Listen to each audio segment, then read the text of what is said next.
এই প্রথমবার আমার বাড়িতে আপু আর আম্মু বেড়াতে এসেছে। আর নতুন বাসাতে তো আমার একা একা একদমই ভালো লাগছে না। অনেক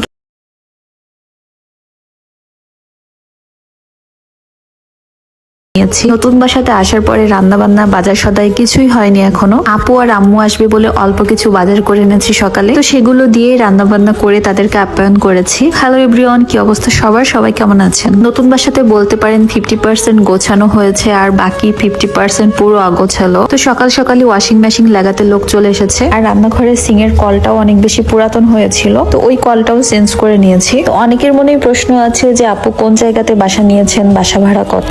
তো বাসা ভাড়াটা কত সেটা তো আর বলছি না, তবে কোন জায়গাতে নিয়েছি সেটা একটু বলে দিই আপনাদেরকে। বলতে পারেন লাইফের খুব বড় একটা ডিসিশন নিয়েছি। যারা আমার ভিডিও দেখেন তাদের তো জানার কথা, আমি শখের বসে গ্রামের বাড়িতে একটা বিজনেস শুরু করেছিলাম। তো সেই বিজনেসে এত ভালো রেসপন্স পেয়েছি আলহামদুলিল্লাহ। তো বিজনেসটা তো গ্রামে কন্টিনিউ করছিলাম, প্লাস আমার ঢাকাতে বাসা ছিল। তো এমনও হয়েছে যে 2-3 দিন পর পর আমাকে ঢাকা যেতে হয়েছে, আবার ঢাকা থেকে 4-5 দিন পর আবার যশোর আসতে হয়েছে, যেটা আমার জন্য শারীরিকভাবে একটু পেইনফুল হয়ে যাচ্ছিল। আমাদের লাইফে এমন কিছু সময় আসে যখন ভালো কিছুর আশায় অনেক কিছু স্যাক্রিফাইস করতে হয়। সেরকম একটা স্যাক্রিফাইস আমি প্লাস আপনাদের ভাইয়া করেছি। কি সেটা একটু পরে বলছি। আপু এর মাঝে চলে এসেছে আর আমার কোটা বাছাও সব শেষ। 2টা পেঁয়াজ কুটেছিলাম, তাই দেখেন কি অবস্থা। আচ্ছা, যেটা বলছিলাম, স্যাক্রিফাইসটা যেটা করেছি মূলত সেটা হলো এতদিনে নিজেদের শহর, পরিচিত শহর ছেড়ে দিয়েছি।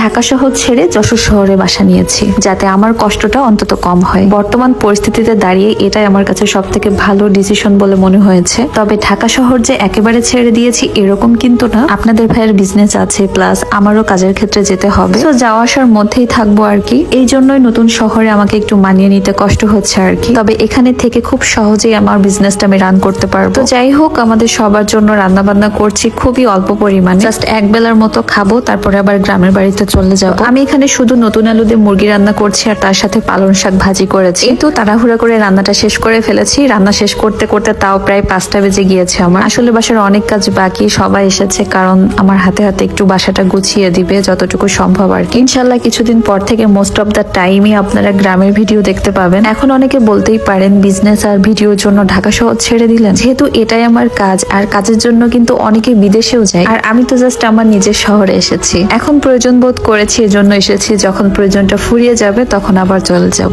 যাই হোক, অনেক কথা বললাম, বিদায় নিচ্ছে আজকের মতো। সবাই ভালো থাকবেন, আল্লাহ হাফেজ।